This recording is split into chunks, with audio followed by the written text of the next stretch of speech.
Okay, hi guys. So I am going to make a video log of a um, parenting venture that I started working on yesterday. I've been thinking about doing some research, light research, for a couple of days. So really quick,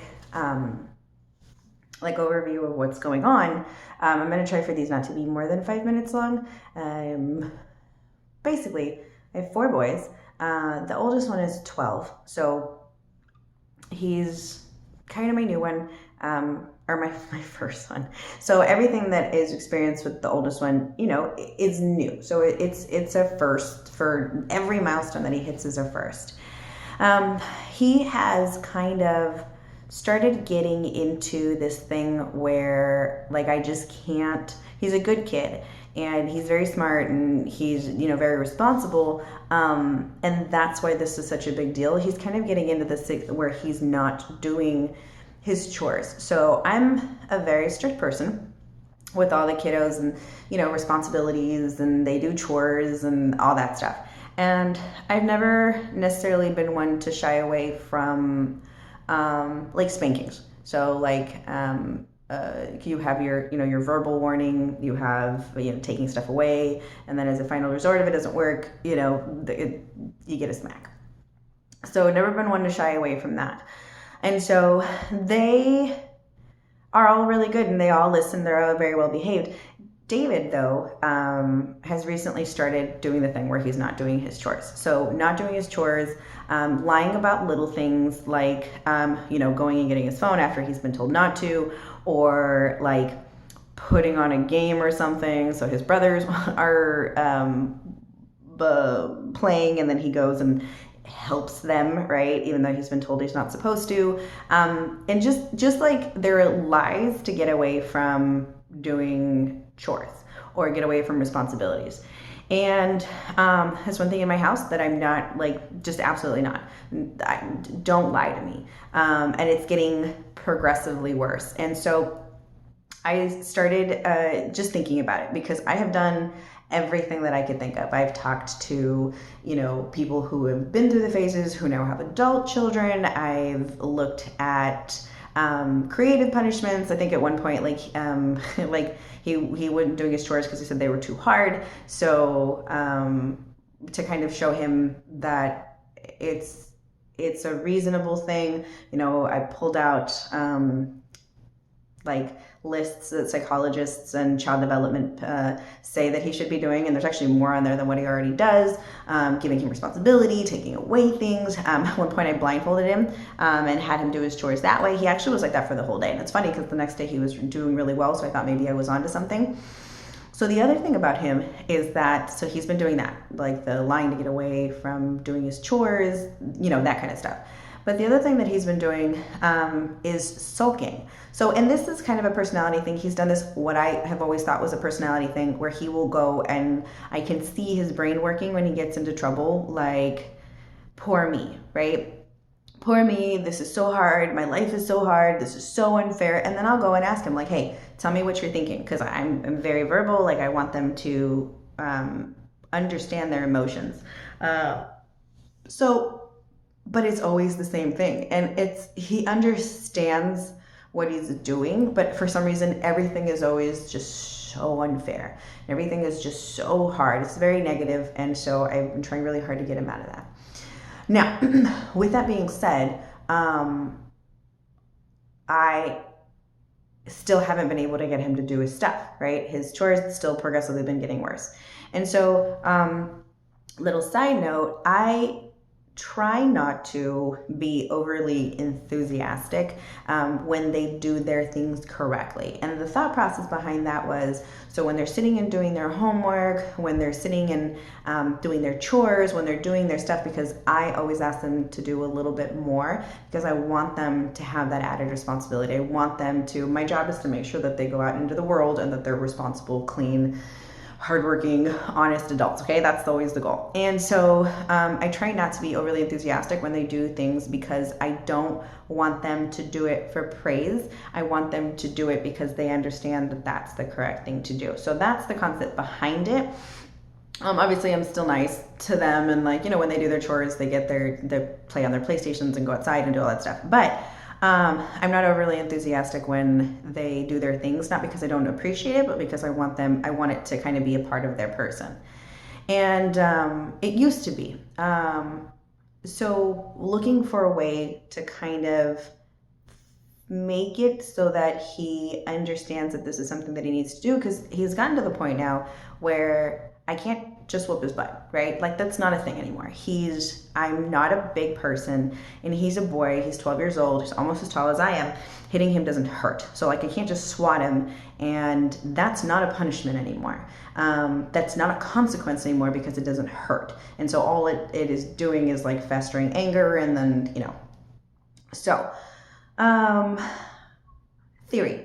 So after a lot of thinking and a lot of agonizing over it, started to think behavioral modification, so psychology. Punishment does not sustain a behavior. So when they're little, punishment-based is easier because they understand very simply that hurt. I didn't like that. They didn't enjoy that. I'm not going to do that. As he gets older, it's not the same. So even if it's for 10 years, punishment is not going to sustain a behavior. And so he would get in trouble, and then, there's a lot of yelling, there's a lot of talking to. Reward is what sustains behavior. And the fact that he was understanding what he was doing was wrong, not okay, and it was going to get him in trouble, and he was doing it anyway, was so concerning to me. So in my head, what I thought was happening was that he was just so focused on getting in trouble that he would space on the things he was supposed to be doing, and then he'd end up getting in trouble. So law of attraction type situation. And my theory yesterday was the first time that I tried it, so was that that's not the case. So I have always held, and I'm not going to cite anything because I don't have anything here in front of me, that your brain is a very complex, thing. You have your conscious, but then you have your unconscious. So you have your id, and your id doesn't care about a lot of things. It wants to keep you alive, and it wants to do what makes you feel good, right? Like, that's the concept. The concept is very simple. And whatever makes you feel good, that's what it's going to, the situations it's going to put you into in order for you to get what you want. I have heard, and I've always thought I didn't understand it, that kids who act out are doing it for attention. And it didn't make any sense to me ever, because I was like, why would you want negative attention? So I stopped and I started to think about it. My son, so going back to reward, punishment doesn't sustain a behavior, rewards sustain a behavior. So thinking about his personality type, I realized, so his reward is social. It's acknowledgement. It's to him what is the reward. And in a very weird way, not weird, I guess it's very normal, but it's just not like the logical thought process. His getting in trouble is accomplishing the attention that he's looking for. So because I have neglected to give reward for the good things that he's doing, he's stopped doing that. So the attention that he's getting is it's punishment, and whether it be, like a whooping or a flick on the lip or whatever it might be, he gets a punishment. But because of the way that I have raised them, there is a punishment, or first there's a talking to, and then there's a punishment, or there's punishment, and then there's a talking to. The talking to is the piece that is getting to him.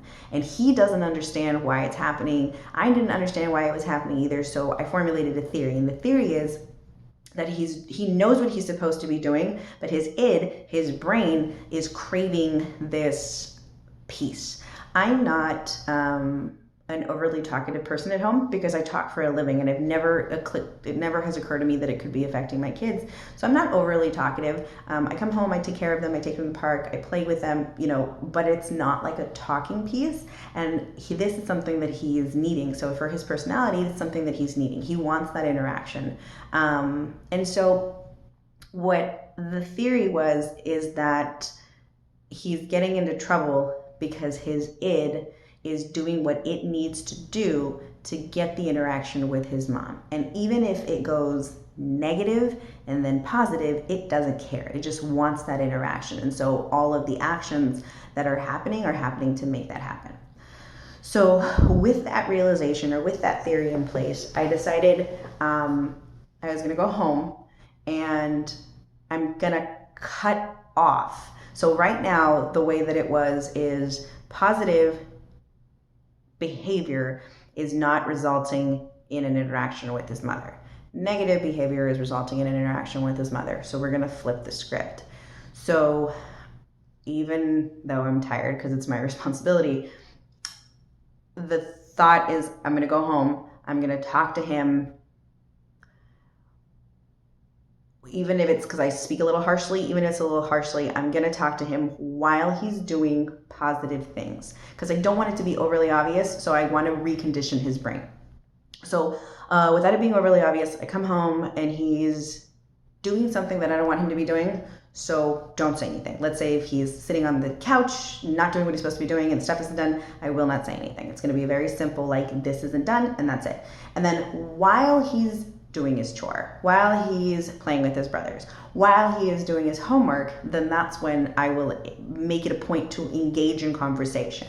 And it's anything, how are you doing? What are you working on? How is this? Anything that has to do with engaging in conversation. So that's the idea. Yesterday was the first day that I did it, and I was so surprised. So, we all know little brains are easier to mold. And then I'm his mom, so I have that advantage.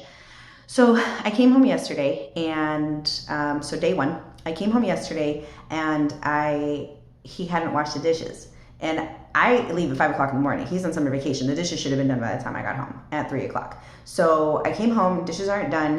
He had pulled them all out of the sink like he was gonna do them and then didn't do them. So normally this would have triggered a, hey, what's going on? Like, are you frigging kidding me? Yesterday we just had this conversation and it didn't happen. What are you thinking?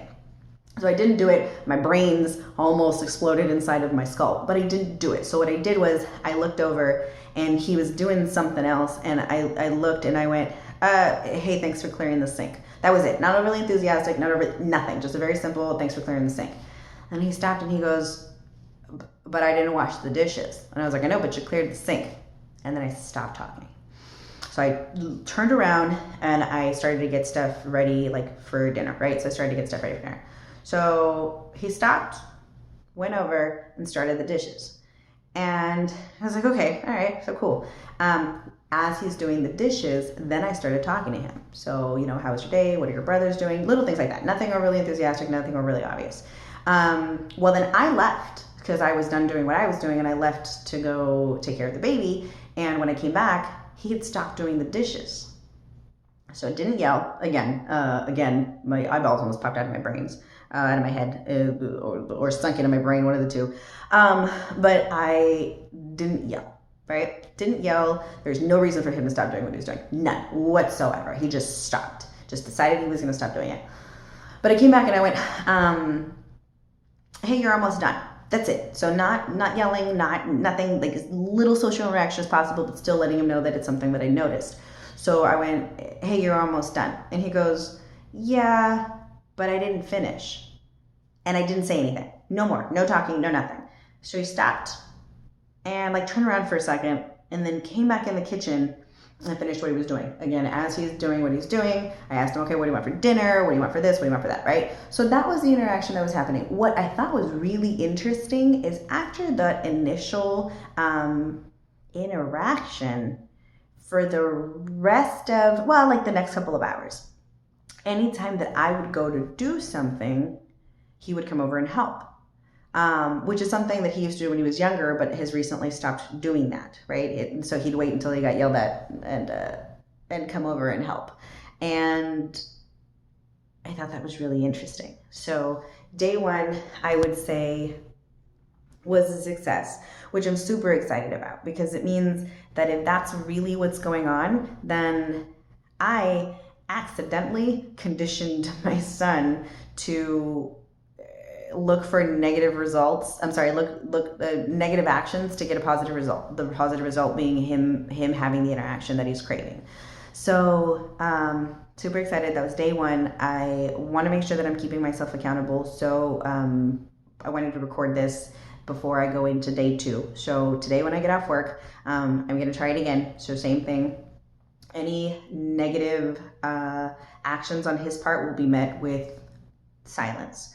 Obviously still stern, making sure he knows that I'm realizing what he's doing and being given the action. But then while he's doing the action, all of the positive, which is the social interaction that he's looking for from his mom.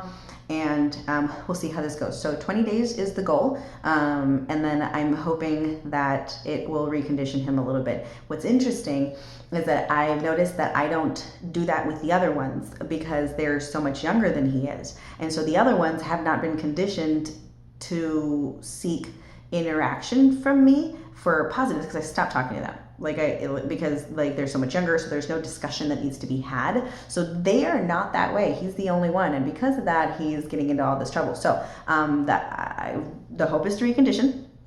So far so good. Super excited about the results for the first day. And so after I get off work, I will do it again, and then I will make sure to set this up for a second day, and then 20. So the goal is for 20. Gotta keep myself accountable because it's for his own good, and I'm super excited about it. So gonna continue to do more research, and hopefully this works out really well because I think it'll be better for him in the long run. So super excited. Yeah, and then that's it. So just gotta keep going.